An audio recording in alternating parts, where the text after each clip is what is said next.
What is up, everyone? Welcome to Secrets of Sarmanath once again. Faye has brought her notes. How are the rest of y'all doing? Very good. I'm alive, so like. I've been battling a cold and sore throat since Wednesday. I just took some Robitussin, and I've got my tea here next to me, so we're gonna power through. All right, I appreciate the commitment. Worst case scenario, I have to quit midstream, and Faye and Dan both die. No. let's avoid that if possible. Why are we putting that out in the world? Yeah, fingers crossed. How are you doing over in Oregon with the snow, Greg? Because we got absolutely we got none of it. It's all Seattle. Like, yeah, okay, that's not true. Like, there are places in Eastern Washington too. I can vouch for that. Yeah. There's places in Oregon that got snow, but the valley, right, that area, no, not. There was like a pileup of cars that got like stuck on I-84. Like, in the gorge. Like I had a buddy who was stuck there for 9 hours. Like, wow. Yeah, we in all the years I've been going here, we had our very first cancellation due to snow ever. Ooh. That was so. We got quite a bit. I didn't think Wazoo closed for anything. Like I didn't either. Like we've had some crazy snow here in the past, and this was the very first time they were like, "Fuck it, just it's over. The dream is dead. Go home." Dream is dead. Yeah, they told us we were gonna get like an inch a day for like a week, and we got a half an inch at most. If a weatherman in Portland says it's going to snow, you can take money to the bank that it will not snow. Or that at the very most, you're going to get like a 1/4 inch of drift. And then like the moment they're like, nah, it's chill. It's February. It's like February 28th. There's no way it'll snow. That's when it'll get you. Because Oregon's like that. How did you survive the frozen frontier, by the way? Did you have experience? Probably I don't go outside. You didn't like take a sled with you? It turns out it's very easy to survive in the frozen frontier when you're at most like a 5-minute walk away from everything on campus. True. That's how I survived. What was it, 2-3 years ago? We had that big snowstorm. I was down in Eugene and everything froze over, but it was like, that's fine. I can walk everywhere I need to walk. Yeah. The one hard part was that the first night where we absolutely got covered in snow, I realized I had my car in the wrong parking lot and I had to move it. And it was a journey. I got halfway into the new parking spot that I had to do before I got like buried in ice and couldn't move anymore. And I spent like a good 10 minutes like digging my car out, like forcing it the rest of the way into its spot. And then like by the end of it, it was like, yeah, the car's not going anywhere until this all melts.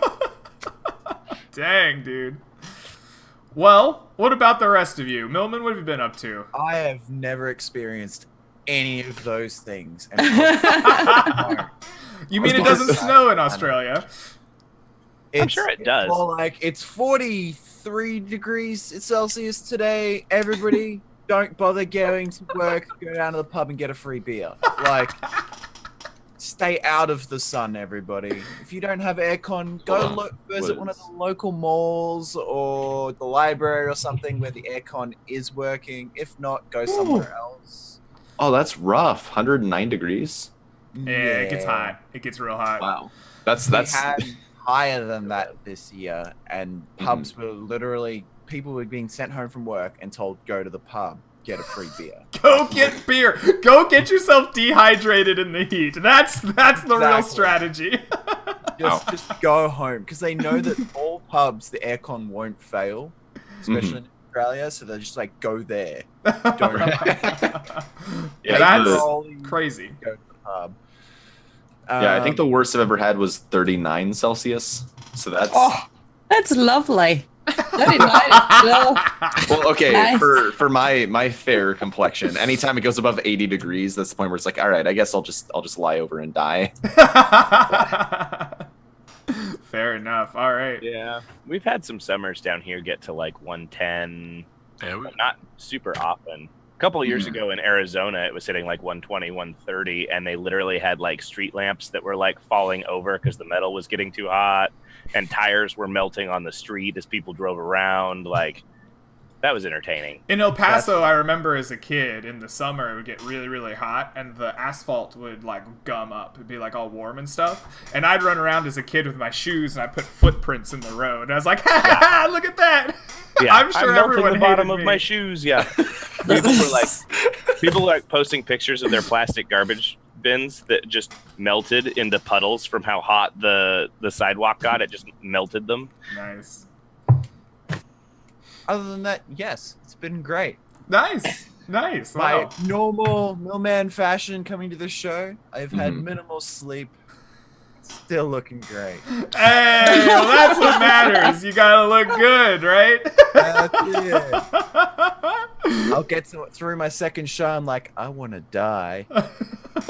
But you'll still be looking good. That's the ultimate thing that we care about. Animate All right. Live, nailed it. All right. Well, Faye, what have you been up to? We haven't heard much from you yet. Yeah, I've been pretty poorly the last, like at the end of the week, and then the beginning of the week I thought I'd be better, and then I went to work, and then they sent me back home again because it was entirely impossible. Yeah, but it's better. I'm not super high energy yet, but I'm totally able to play D&D. That's still good enough. As long as I don't have to get up and walk around too much, it's all good. Oh, well, I'll get rid of the get up and walk around segments of the show then.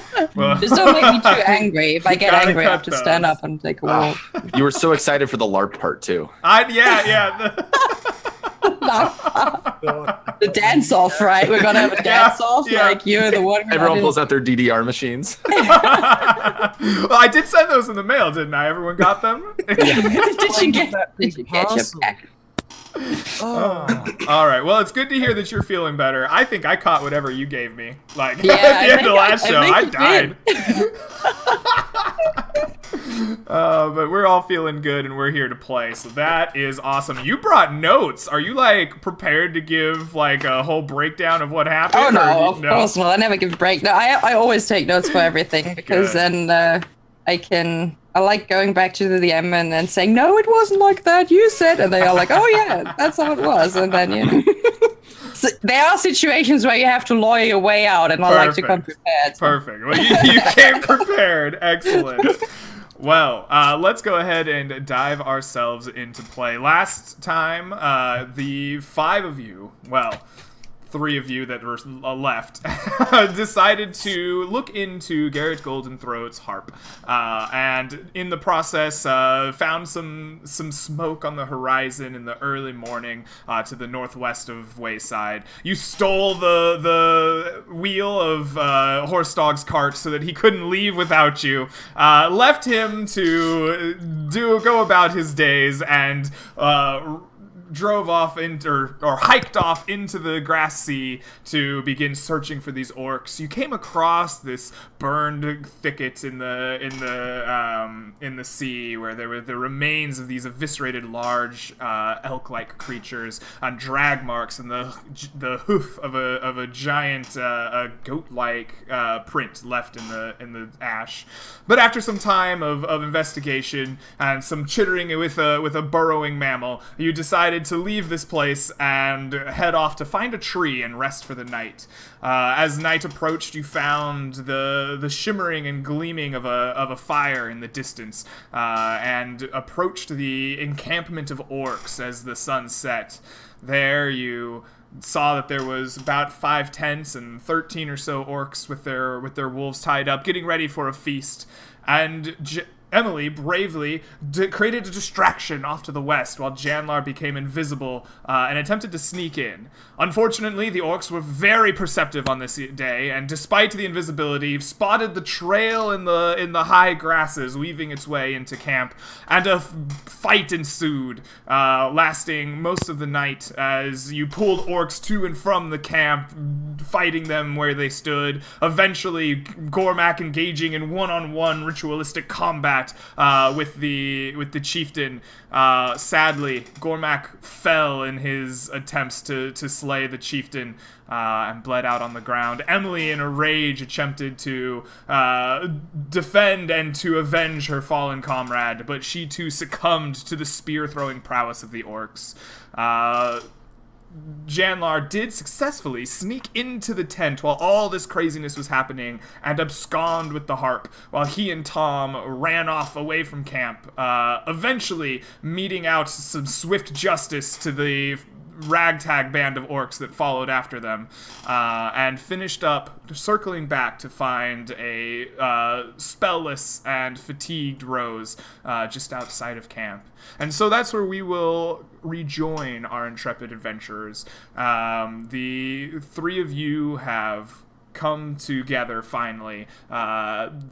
Janlar, your invisibility finally has worn off sometime during your trek back from the camp into the night.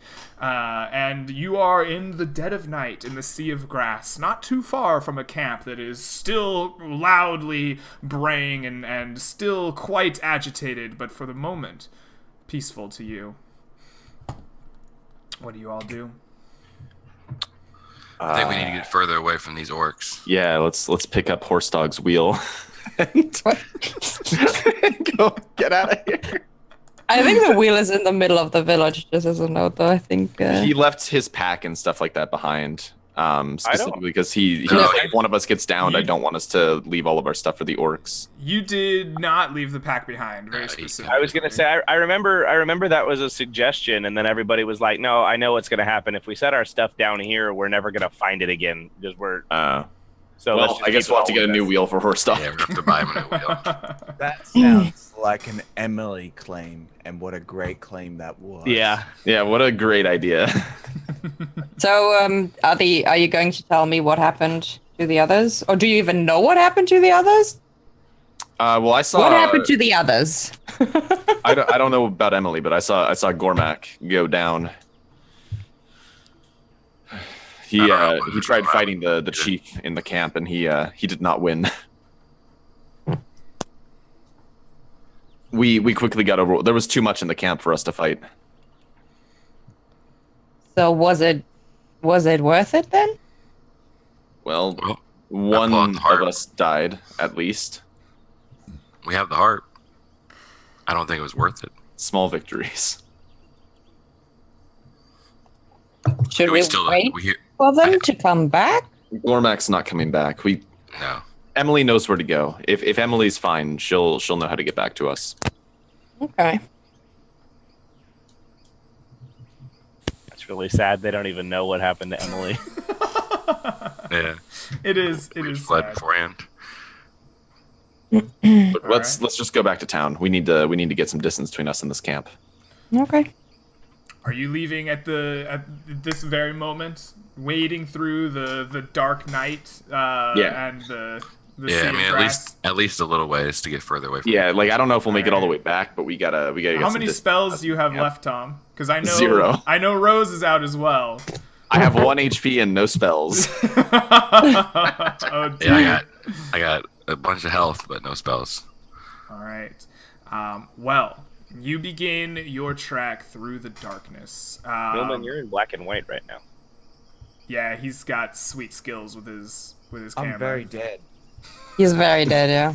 Oh, is that what it is? Yeah, he's noiring They it. don't even know it yet. I don't think I can. No, He's got like he's running his camera through I think OBS or XSplit to make stuff happen to it. No, I did mine through my camera, but yes, I'm doing it.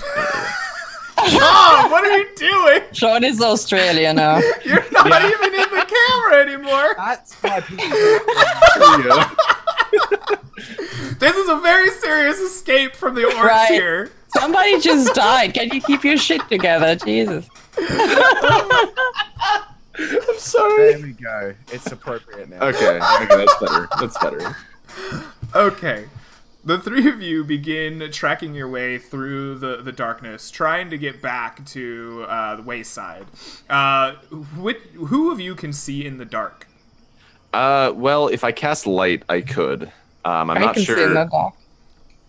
Light being a first level spell, which I don't think you can cast at the moment. Cantrip. Light is a cantrip. All right, Yes. perfect. I don't think we're trying to get all the way back to Wayside. I think we're just trying to get far enough away that we can't hear them. I think, I need to be led by someone who can see in the dark here, because I don't want to cast light until we've gotten some more distance between us and this camp. So Rose, you If can I go see, first, right? if I go first, can you promise to not set me on fire? Yes, I cannot make fire right now. That's good. I feel much safer then, I say, and I walk ahead. As firebolt on So the Rose, ground. you I can cast fire. So. where are you leading the party? Are you heading back to Wayside, or are you trying to find a safe place for the night, as Janlar suggested? Safe place for the night, because there's still a possibility Emily might come back, right? Alright. So we're not gonna. So I want you to make me a survival roll then, to navigate yourself and your party through the darkness and the sea of grass, and towards the tree and the hill that you had found previously. We will. Classic wisdom or? Classic wisdom, I think, unless you have something else you'd rather roll with it. No, that's all good. Okay, yeah, I think it's a classic wisdom survival. The 10. Okay. You take your companion's hands and begin walking them forward through the night. The sway of the grass kind of whips back and forth as a gentle breeze steadily from the east continues to blow. The air is very chill and cold as you head into the deep of the night. It is fall, and sure enough, as the sun goes down, the warmth just kind of drains away. You begin to feel the breath of the breath as it leaves your mouth kind of water up and mist on your face as you go. Eventually, about an hour away from the camp, you begin to hear at the very edge of your at the very edge of the range of your hearing, all three of you, sounds in the grass, as if something else nearby you is swishing through the long plains with you. I say, hold on. Can I try to stop and like squint in the dark to see if I see anything specific or hear anything? Like make a perception check to figure out what it is. Please do so. Oh, 7. Alright. So with this swishing sound, does it sound like a single sound? Or does it sound like there's a bunch of things coming around us? It's very low at the very bottom of your hearing. You just hear the grass swishing from some place away from you. Do I have a rough idea of where it's coming from? Downwind.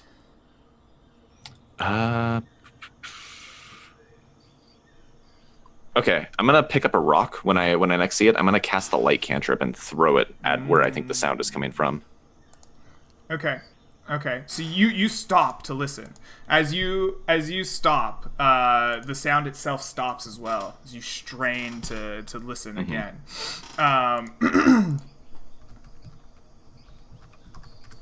Eventually, you hear it kind of creeping closer again, cautiously and slowly, but steadily. As it draws closer to you, you begin to make out a dark shape outlining the grass as it appears. And I believe we have a great opportunity for Mike to introduce himself here. What do they see as you finally step into kind of visible range through the grasslands? So, the first thing that you guys see is like the figure stops and sort of bends over and pushes something towards you, and rolling into your light radius is Horstog's cartwheel, which does like a slow sort of circle and then falls over and does a little wob wob wob thing before it like finally settles. And then stepping out of the darkness into the light is a pale-skinned tiefling girl wearing a cloak. She's got two horns that kind of arch back a short distance across her head, and then two more smaller ones that curl up just a little bit, but are mostly covered by her cloak. And when she lowers her hood, you can see that there is like a short cropped dark hair there as well. And she sort of looks at you and goes, What's up, rookies? I think you left this back there. You walk into light range and Tom like has his mace out and is like ready to start clubbing you. She looks at it and she just goes, I mean, you can break the wheel if you want, but I think you're gonna need that. Who are you? My name's Villith. I've been keeping an eye on you. Looks like you got in a little over your heads.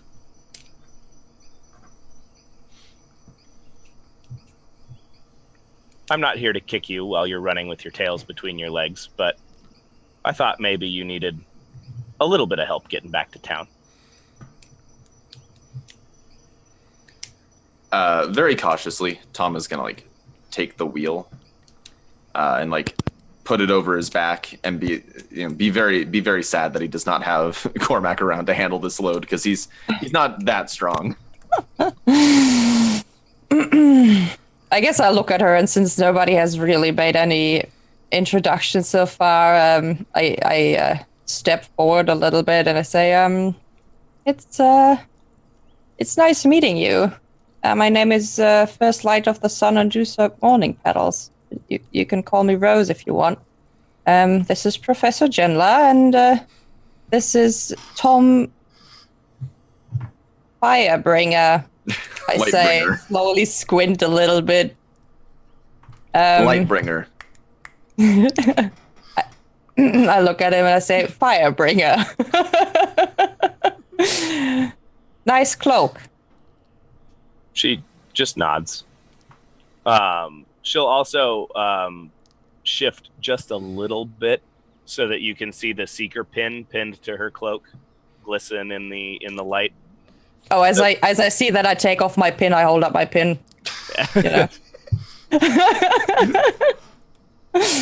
Seeker business. Yeah. It's kind of this universe's multipass. Yeah. Oh, basically. I love it. Multipass.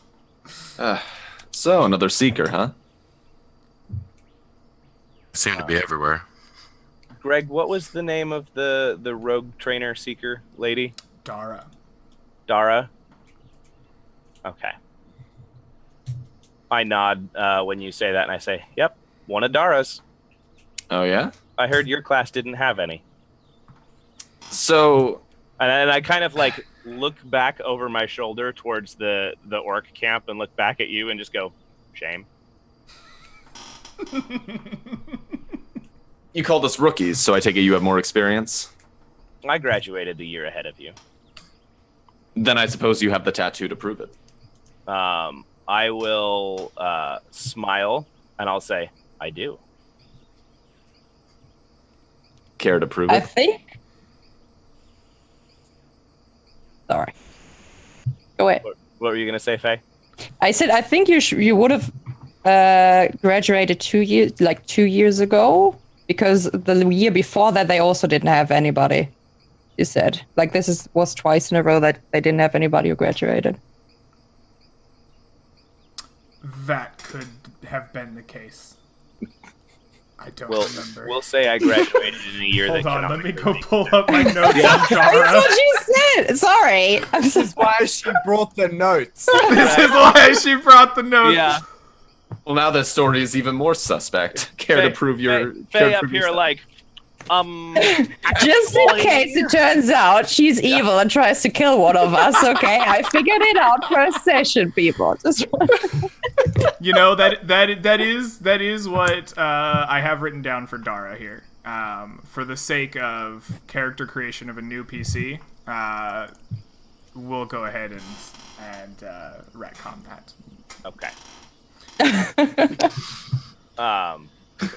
So when Tom says care to show us, she's gonna look at him and go, that's a bit forward, don't you think? And then kind of like turn her head to the side and brush her hair back, and you can see that like behind her ear and behind one of her horns there is a seeker mark right there. Okay. And it looks exactly like the one that we were shown earlier, I assume. Like Yes. it's that kind of clearly magical marking. Okay. In fact, as you see it in the starlight and the moonlight, it shines almost, right? Like it gathers in the starlight and reflects it, kind of like a really dim mirror, which it didn't do when you saw it in the light of day. With that, Tom will put his mace away and say, "Sorry for the suspicion, but you can understand given our circumstances." Oh, of course. Now, I've showed you mine. Care to show me yours, Father? Well, now, who's being forward this time? I don't have a tattoo. We're new. You're all right there, Greg? That was amazing. I died a little. It was so funny.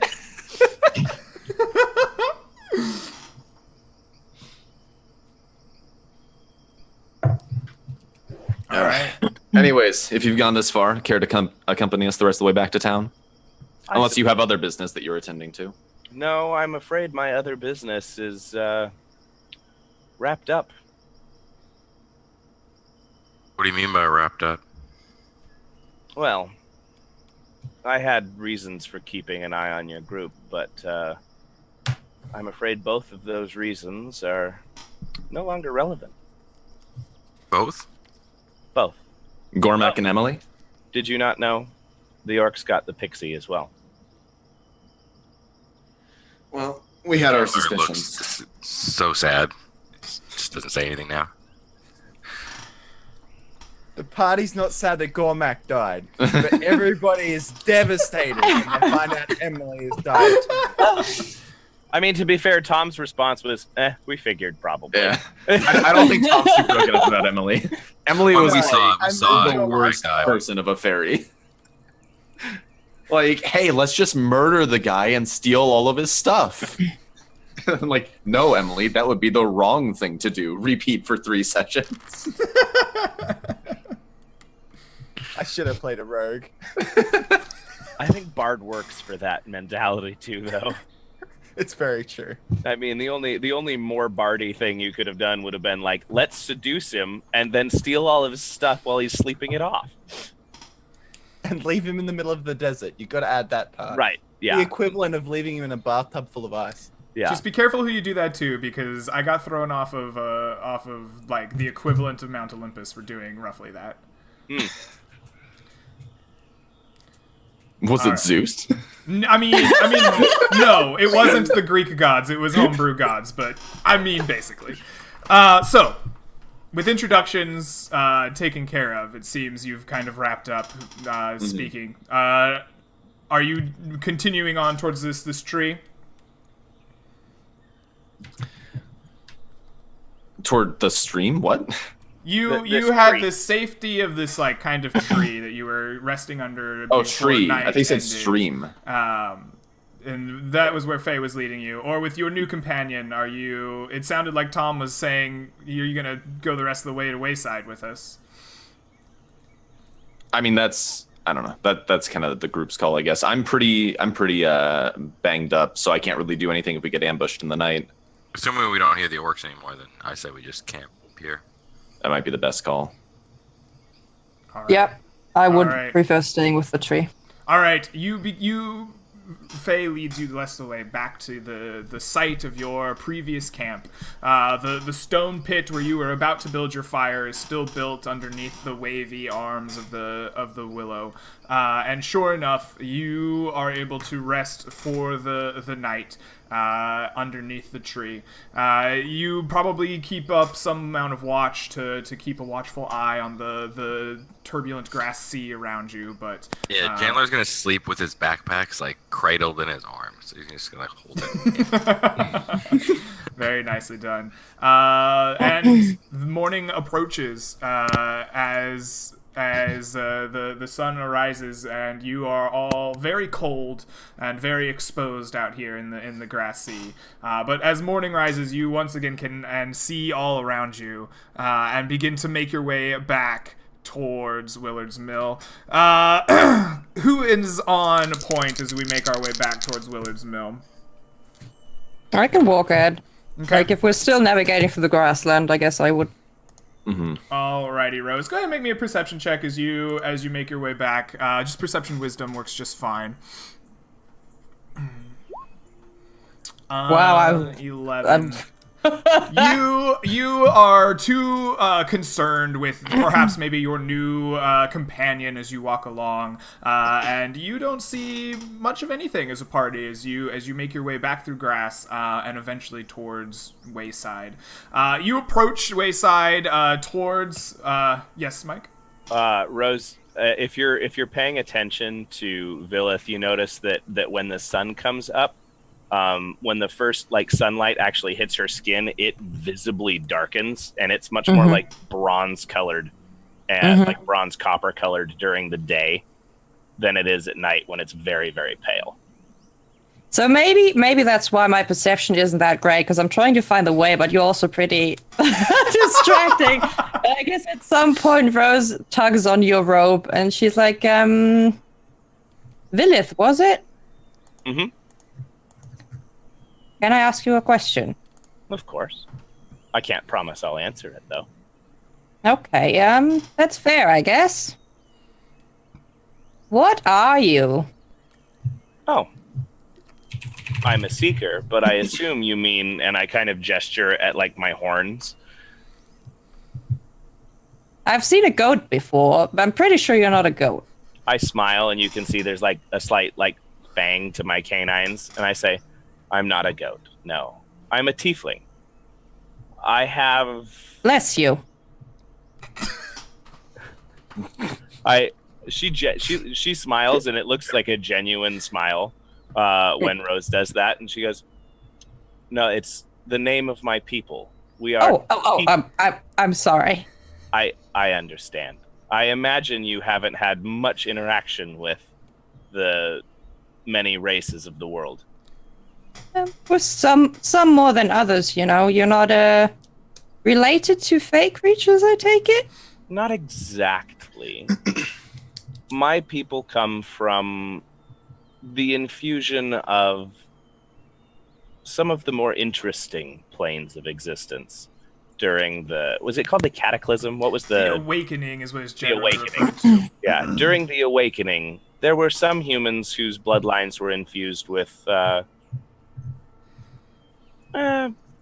unique bit of magical energy. Wow. That sounds pretty impressive. Some people find it so. Others fear us for our appearance. I imagine you've run into that yourself. I just waddle my long sleeves and I say, yeah, I try to avoid it. You know, most people like forest spirits, but, you know, they give you funny glances.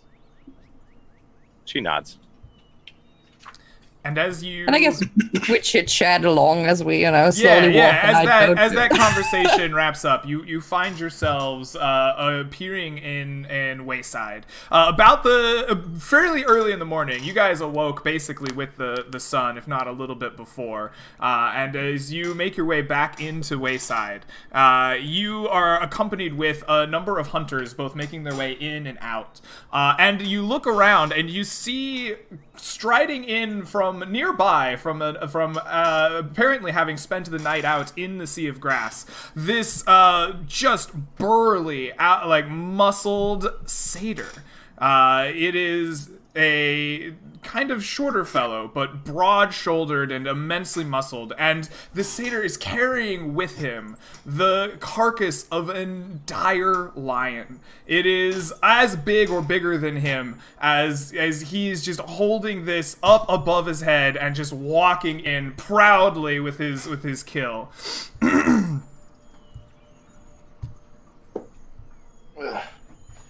I just put one hand in front of Janla's chest just to hold. I'm not entirely sure, because that seems like a really strong dude who's just walking along, right? So wait. And I don't want anybody to get I don't know, hurt or anything. So the satyr walks in, but are the townspeople fleeing in fear or anything like that? No. Yeah. They seem to, some of the townspeople, as he's walking into town with this dire lion, are kind of like politely, like, they don't necessarily stand and applaud in the street, but like congratulations are given. He seems to be a hunter in the town itself, and is gotten quite the kill out on the Sea of Grass this morning. So we didn't run into that lion. Yeah, I don't think Tom's particularly interested in this right now. We kind of, I don't know, like we have kind of a job to do, I guess. All right, fair enough. Like, I mean, if they're a person who lives in this town, right? Like, it's not really our business, I guess. Okay. All right, and I guess, Millman, do you just walk by and go into town, have her have That's your character next session. If they walk, Yeah, roll some more acceptable stats, Millman. I just ignore this. Overpowered. my person. glistening muscles, my dexterous bones. Yeah. Hardy as fuck with that constitution, but excuse me. Seekers, up to you. All right. Well, thank you. It's quite the kill you have there. Thank you. This is the biggest game I've ever fought. The biggest, the most fiercest thing that you can find in the grasslands. I'm very proud. The orcs are pretty fierce. Yeah. I think this one would give them a run for their money. And like, it's fucking huge. It is. It is at least twice the size of the satyr standing in front of you, as he's just hauling the whole carcass above his head. Like, he, at some point probably he puts it over his shoulder just to talk with you without, I don't know, doing a squat the whole time. But Is it like the size of a boar, like the size of a horse? Is it like the size of a horse, if not a very, very large horse? okay? Wow. So bigger than a real life lion. Oh yes, this is clearly a dire lion. Okay. So actual large-sized creature. Yes. It's impressive that he can hold it up. I mean, 18 strength, man. Question about dire creatures. I'm not entirely. How do they work in your world? Are they like natural born creatures or dire creatures like the tainted version that grows immensely big and stuff like that? I don't know. I guess you'll find out. Right. Dire creatures are not necessarily tainted. Like, if you see a dire wolf, it's not necessarily evil. It's just big and No, I don't mean tainted. I mean as in not something that is naturally born, but something that is, they're you know. natural creatures, basically. Right. Okay. Like, you will find dire creatures out and about. Yeah. Like actual dire wolves in Russia. They're huge. I want one. I want to cuddle it. It would be amazing. All right, so the four of you appear very unimpressed with your satyr I'll dragging in. just take this to go and get it skinned. I'll be back later to ask to join. He shows up later with like this lion mane cloak, like How did you know? slightly more insufferable than he already is. It was a hard choice between like either going, "Hey, you look trustworthy. Do you want to join our adventuring party?" Right. And no, I have no interest in this. I'm All just right. gonna go Well, what do get you drunk." do with your day? You have arrived back in Wayside. One companion fuller and two companions down. I think I'm gonna go return the wheel to Horse Dog and say, whenever you're done with your business here, we can start heading back to Sarmanath. I'll, as he hands over the wheel, I'll just be like, little winded after carrying that thing there, creature. Maybe a little bit. I'm not as good at this as Gormak was. Yeah, I think you lost your pack mule. Maybe Well, the goal was to have like an actual pack mule, like an actual, the mule, like the creature. You mean like the ones in the stables, right? Like you actually have these. Yeah, the Thank one you that for we the actually wheel. have. Tom, by the way, not going back to Sarmanath yet. We still have one stop to make. Once you find Gormak and Emily, we'll be stopping out by Skillet's Creek, bit off to the east, and from there we'll head back to Sarmanath. Horsdog, I have to be honest with you. You are the most infuriating escort quest. I don't know what that means. Anyway, yes, I am mostly done here. I'm gonna have another day or so of sales, and then we'll head off in the afternoon towards the east. It'll be about 1 day of camp, and then we should be able to arrive at Skillets on the morrow. All right. All right, I'm just gonna go get drunk. I'm done with this right now. We always have our conversations with Horsdog there, like Right. He's always standing there and he's just like, why are they talking about doing like evil shit or stealing something or moving a body right next to me? It is quite frustrating, yes. Oh no, I don't have these conversations. I always say don't do these things. Maybe, I'm the moral compass. maybe part of the grand plan is to drive so many sales away from Horsdog that he decides it would be more expedient to just go to Sarmanath and get rid of us, so that we stop having these weird conversations with him. I have been considering just being like, no, we're going back to Sarmanath. I will stuff you into a sack and take you back if I have to, but I'm not. That was the original plan. Janlar still is all about that. That was an option Gormak had suggested, and had we done that, he'd probably still be with us today, Tom. He would still be with us. It would be there. But then we wouldn't have gotten the golden harp, and we wouldn't be level 3. I disagree that I think we we turned that in yet. That's true. Yeah, Let's go get our quest experience really fast. Before I'm we do sorry, that, I don't know what's wrong with me today. There's a glowing gold exclamation point over the inn, and sure enough, when you walk in, there's Garrett Goldenthroat. this little golden trail. Yeah. That kind of keeps sparkling towards the end. You go back to the Squawking Goose, and sure enough, Garrett Goldenthroat looks over and sees you enter in and is very excited. Did you get my harp? I say Janla, and I just give him the slight elbow to push him forward a little bit. yes, we have acquired the harp. Oh, thank you. Yes, thank you. Oh, how wonderful. Please, could I have it? I will play. I look to the party. Just do it. That's a very small harp, by the way. I thought, aren't they supposed to be really big? Like, Yeah, I pull it out of my pack. It's like a hand harp, right? It's like yay big. It's meant for portability and travel.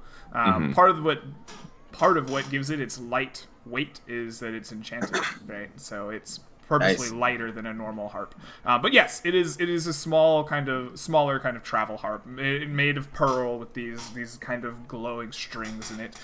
You hand him the harp, and he lays his hands upon the the strings, and just immediately you just see a wash of relief falling over him. He smiles. Oh, it feels so good to have her back in my hands. Here, everyone, sit here. I will play for you this afternoon. And he begins to strum a soothing and beautiful melody upon the harp. And as the harp sings out, you hear people in the streets begin to like clamor a little bit, and the Squawking Goose begins to fill.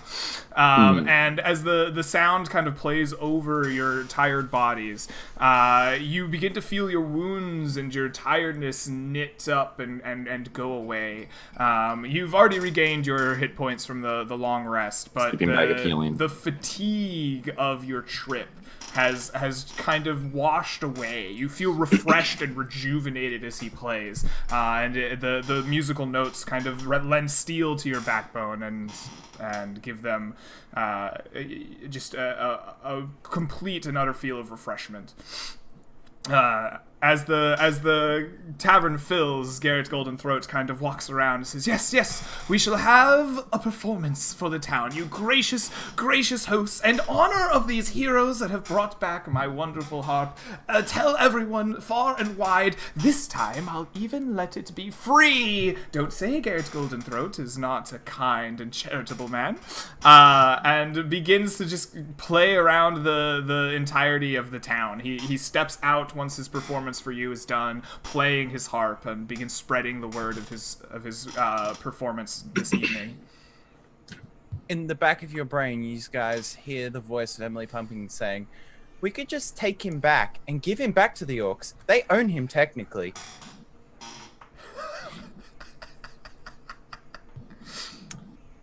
And Tom sits there very happy that he took the moral high road and now gets to listen to this beautiful song that's way better than anything Emily ever did, to be honest. Like, Tom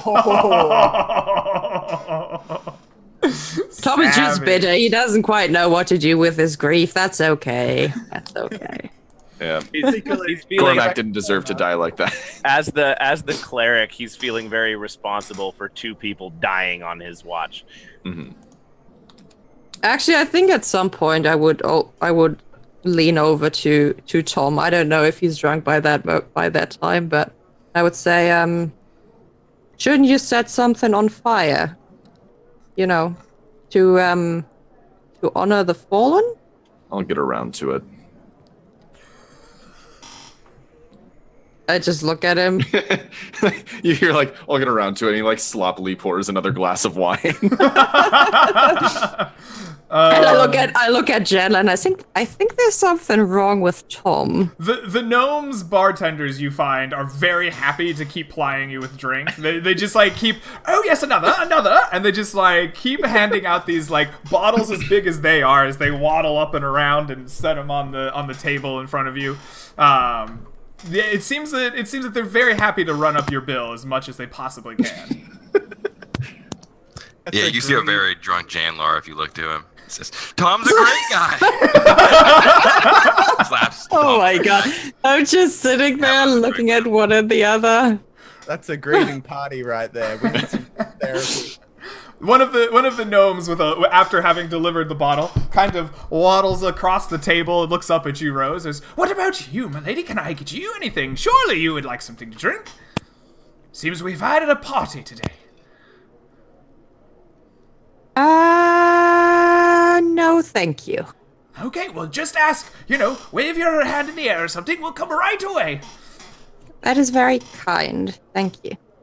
Yes. Tom yes. pulls out an extra glass and like pours another glass of wine and just like puts it in front of Rose and then goes back to drinking his own wine. I guess I pick it up and I sniff it. I mean, I guess it doesn't taste. It doesn't smell bad, right? So I take a little sip, but it's still like, How do you just drink this? What is wrong with you? Stop role playing as me, Millman. Does your culture drink fermented fruits or fermented anything out in the forest? Is that a thing the Spriggans do? So I'm not sure if you've ever seen one of those really old documentaries where they make fun of all the animals that get drunk in get drunk and fall Like the around, butterflies? stuff like that. So yeah, exactly. Or like Monkeys. apes that get drunk and just fall down. So I think it's not something that is part of Spriggan culture, but it's more something she would connect to, like, to animals that get drunk of, like, of fruit that The is old that is Spriggan bad and stuff pastime, like laughing that. at the drunk animals. Right. Exactly. So we're Laughing at the like animals. that doesn't seem responsible. Yeah, You laughing should at the know what animals that are plants too do to stupid. you. This is kind of a poison. You really shouldn't drink this, Like, why are you drinking poison? That seems like such a weird thing to do. So. Laughing at all the animals that are too stupid to realize the fruit's gone bad and they're eating it anyway, and then it's Yeah, and then they get eaten by a predator. Yeah. yeah. So. Never has understood why humans do that too. They should be intelligent enough to put 2 and 2 together. I like it. All right. And so you see the debauchery of your friends in front of you as the gnomes ply them with as much drink as they possibly can, constantly coming over with bottles as big as they are. Villith, what are you doing here in the bar as all this is going on? I'm sitting at the table, but with my chair kind of pushed away from it and my feet up on the table. And at one point, like, I'll look at Rose as she sort of sips and just kind of like watches Janlar and Tom get drunk and go, "Well, I see why you haven't made it back to Sarmanath yet." I look at her with a very straight face and I just say, they said not everybody would make it through the test, As they say that, I think my character has already been here for a while because they've been drinking a while. right? They're pretty classy. Yeah. All right. I've come up to the table. I'm like, greetings. I guess this is a bad time. No, join us. Drinks are on you. He like kicks out a chair for you. This is a lot different of a. Sure. I just sit down, and I'm like, I'm thrown off. I'm sorry, but I was wondering, would you take me back with you? I wish to be a seeker. Tom like leans in very close and he puts a hand on your shoulder and he says, "Can you carry heavy loads?" I look at the tabling and Feyama. I reach across and I Okay. put your hand on your or my hand on yours and I go, he has some responsibilities he'd really like to offload. Isn't that his job? He is a cleric, right? like he's not even there. Yeah. Vilith leans back in her seat and just shrugs and just watches. Are you okay? Do you need help? I'm okay. Can you like big Blink things? twice, Can you yes. carry them? Can you carry big things? You see me just kind of posture up a little bit, like I think I can carry big things. And Remember You're the hired. Our lion he's carrying. Yeah, I was about to say, because you weren't there, I'm gonna tell you now: 18 strength, 18 dex, 18 con. It was the most unreasonable rolls of all. Yeah. This is a very meta fawn. This fawn walks up to the party. He's like, "Can you carry heavy things?" 18s, baby. Yeah. 18. I have 18 in every physical stat. Let's go. Yeah. And his mental ones aren't a lot No, worse. his low stat No. was 11. My lowest stat was alright. 11. Oh my god. All right. Yeah, no, I say we'll take you. We'll take you. You're hired. Oh my god. All right. I broke roll. Let's drink to seal the deal. And Tom like half gets the wine into your glass and just like slides it over to you. Like it's all over my legs, on my hand when I'm holding the glass. I'm like, okay. He tries to do the bartender thing where he like slides it across the bar, but this isn't like a polished bar top. It just like, falls over and I have to pick it up and pour him another glass. Yeah. I just stare at my hands and I just say, I'm so sorry. It's been a long night for us. I noticed. Where is your friend and the sweet pixie? They did. Oh, it was a bad time. I knew it. And I just drink. Like you know, like looking up. Drink. This is awkward enough.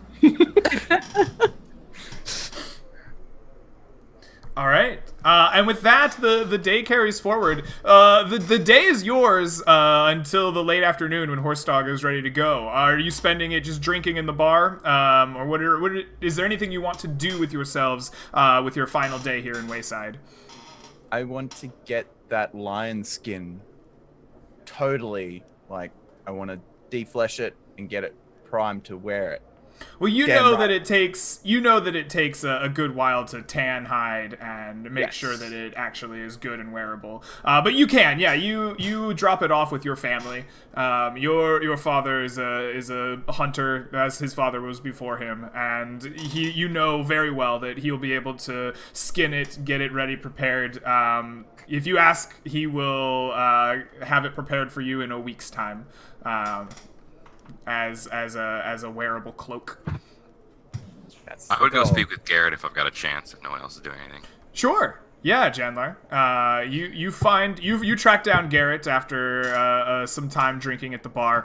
Garrett is playing his harp around town. There's a bit of there's a small group of children that have all kind of gathered around them, and he's playing his harp and telling this like wild, over-the-top story about this heroic pixie fighting off wolves in a dark place, and giving sound effects and snarls. The kids are frightened and laugh and cheer. When I hear about the pixie, you'll see a tear fall from my eyes as I watch sadly as he finishes his song. Mm-hmm. And then when he's done with his song, I'll approach him and say, Garrett, how are you doing this morning? Well, much better now that I have the harp, you see? Much, much better. What can I do for you? Yes. That harp was very difficult to attain. Priceless, though. Priceless, though. It is enchanted, you see. The strings, they can never break. He, plucks one really hard. You know what else is priceless was the loss of our friends, the pixie. Oh, I was wondering where that one went. Of our friend, the pixie. Friends. I said friends. I heard it. I heard that. He nods his head solemnly. He's like, well, I promise to turn you all into heroes of song. Spread your names far and wide. I shall spread their names the farthest. That is in fact why I'm here. You see, I think of it as a bit of an investment in you. And I would appreciate if you would do me the honor of informing me of your travels. I just want to make sure my investment is working. Oh, well, you see, I shall be returning to Coldwater shortly. I have to make an appearance at the royal court. But once I arrive in Coldwater, well, I make the rounds on the old road. I very rarely head all the way past Sarmanath. It is quite a travel, but all the towns around the old road, especially near Coldwater and Hawks Hollow, they know the name of Garrett Goldenthroat. You can find me there anytime. Sometimes I spend a month or more with the king of Coldwater, court jester and all. It doesn't really suit me. He prefers more of a fool, but, the beauty of music and a good story will occasionally wet his whistle. I see. I pull out a bottle of ink and some paper. I more meant in case you get into trouble again. Oh. You see, we need you to continue to do your work. I see. You're offering me aid in my travels. Well, good sir. How do you propose we do this? Do you have any contacts in Sarmanath? he nods his head. Well, not like as I said, I don't go there often. But there is a lovely young lady there. Her name is Scarlet. She's a half-elf. Oh, I do so love her. She and I had a bit of a tryst in Hawks Hollow once, and she went to Sarmanath and I to Coldwater, but, she's quite a feisty little bard herself. If you need to contact me, she knows how. I mean the other way around. As I hand him the ink and paper, I say, I would appreciate if you'd send me updates on your whereabouts and going-ons. Oh, sure.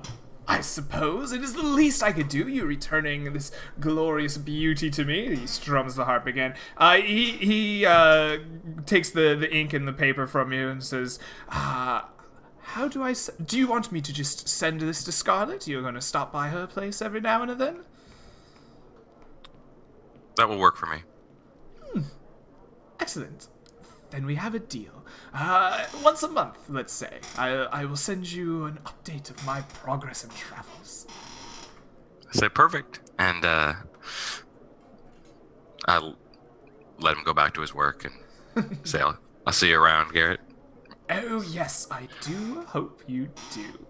And he turns back, he folds up the paper and puts it in a little satchel that he has acquired underneath his arm, and begins playing with his harp and walking back down the street, encouraging the little ones to spread the word of his show. Yeah, I'll go back to the party and return to the inn. Awesome. Anything else the rest of you want to do with your last day here in Wayside? So wait, is this the day after, like, we came back, we went to sleep, or did No. you give the performance and then we went out again? Well, Horse Dog said he would leave in the late afternoon if you wanted, when you talked to him earlier. So. Right. So I'm gonna. How much time is between the performance and the time we have to leave? The performance will happen this evening. Horse Dog said he would leave in the late afternoon. You could probably argue that you wanted to stay the night if you wished, and Horse Dog would happily stay open and keep his merchants going. I'm okay with either one, but if we leave today, I think Tom's gonna fall asleep in the cart while we're traveling. Either way, I'll be heading over to my family to inform them that I plan to become a seeker. Yes. Your father, Redhorn, is understanding, but disappointing. You know, you can tell as you inform him, he's just like, well, you must follow your dreams, young Redhorn. You will always have a place here. Cover yourself well in glory. That's my plan, Father. That's my plan. Good. Good. When you do return, I would love to see it.